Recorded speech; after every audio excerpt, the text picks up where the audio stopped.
Dozens of cities in 7 states have adopted so-called sanctuary policies that shield illegal immigrants from possible deportation. Sometimes there are tragic results, but we are also seeing uprisings by communities that say they welcome immigrants, but not illegal immigrants who have committed crimes. Today's cover story begins in Santa Clarita, California, about 35 miles outside of LA, population around 220,000. Santa Clarita, California is known as Hollywood's backlot, where sprawling ranch land provides a backdrop for films and TV shows like Westworld. Our world. This year, Santa Clarita became known for something else. It's the first city in Los Angeles County to formally oppose California's sanctuary state law. I think the best place to start might be with the May 8th meeting. Not only was this room full with literally people standing in the aisles and in the back of the room, they were out in the atrium. Bob Keller is on Santa Clarita's City Council. Ladies and gentlemen, we had somewhere in excess of 300 people here that evening. We're going to start the meeting. We had 6 hours solid on this issue alone. We want you to respect our flag. Of people coming before us and wanting to be heard and on their feelings of this matter. How does this agenda item create a Santa Clarita that future generations will love? You can call me a racist all you want, I don't care. There were passionate voices on both sides. To me, undocumented immigrants are the most American among us. Ladies and gentlemen. But a clear majority emerged. I beg the council to vote to fight to take a hard stand, to join the many other cities who have said enough is enough.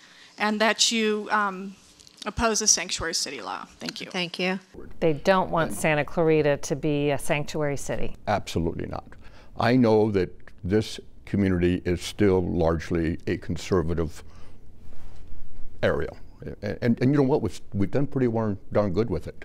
The city has flourished in so many ways. But having said that, I don't travel up in San Francisco or some of the other areas. I dare say there are a lot of people up there that would not share my thoughts on this issue. For Keller, a former Los Angeles police officer, crime is the big concern. And the number of illegal immigrants committing serious crimes in the U.S. is staggering in terms of scope and cost. According to the newest figures from the Government Accountability Office, 1 in 5 federal prison inmates are criminal aliens. The vast majority of them, 91%, are from Mexico, Honduras, El Salvador, Guatemala, Colombia, and Dominican Republic. A full measure analysis of government figures finds over 6 years, more than 730,000 criminal aliens were in U.S. prisons or local jails.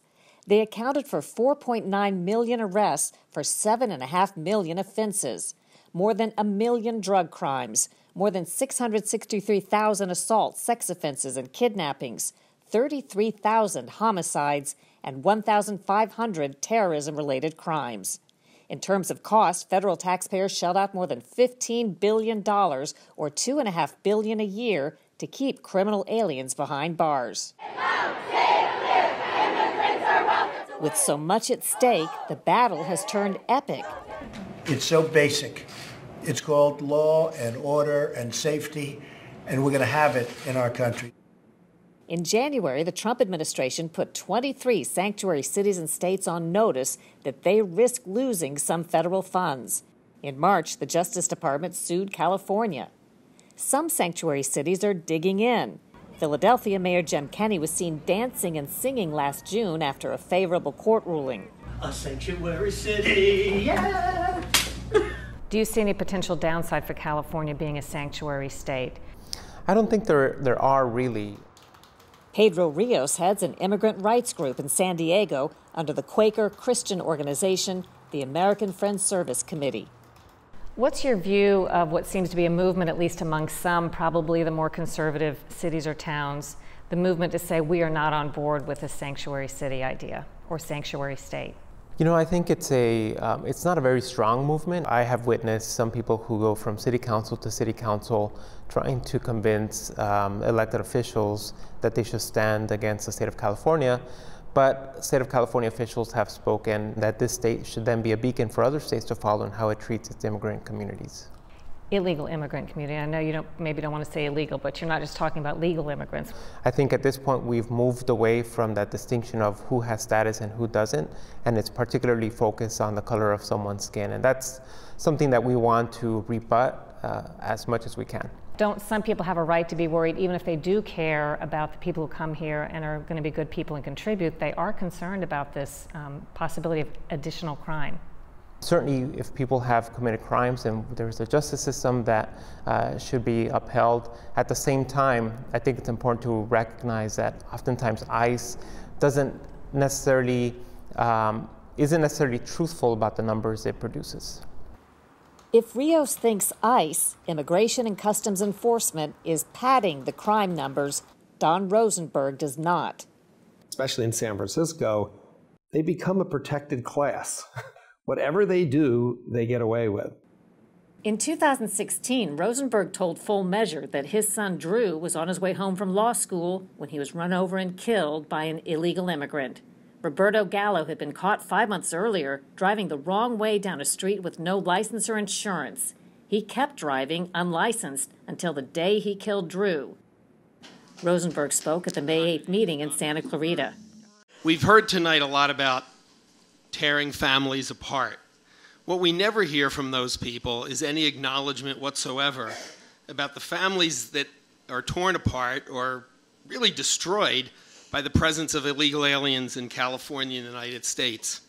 I know all too well the damage caused by sanctuary policy, as my son was killed in San Francisco by an illegal alien protected by that city's sanctuary policies.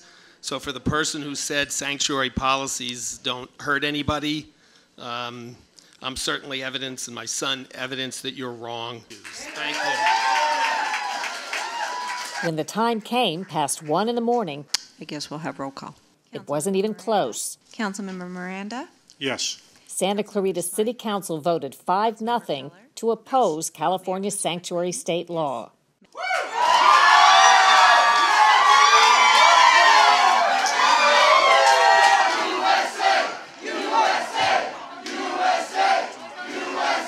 The vote was hard fought, but symbolic. Santa Clarita gets its police services from the LA Police Department, and LA is a sanctuary city. To those who say people who oppose the idea of illegal immigrants staying here and being allowed to stay, you're anti-immigrant, or you're in some cases racist.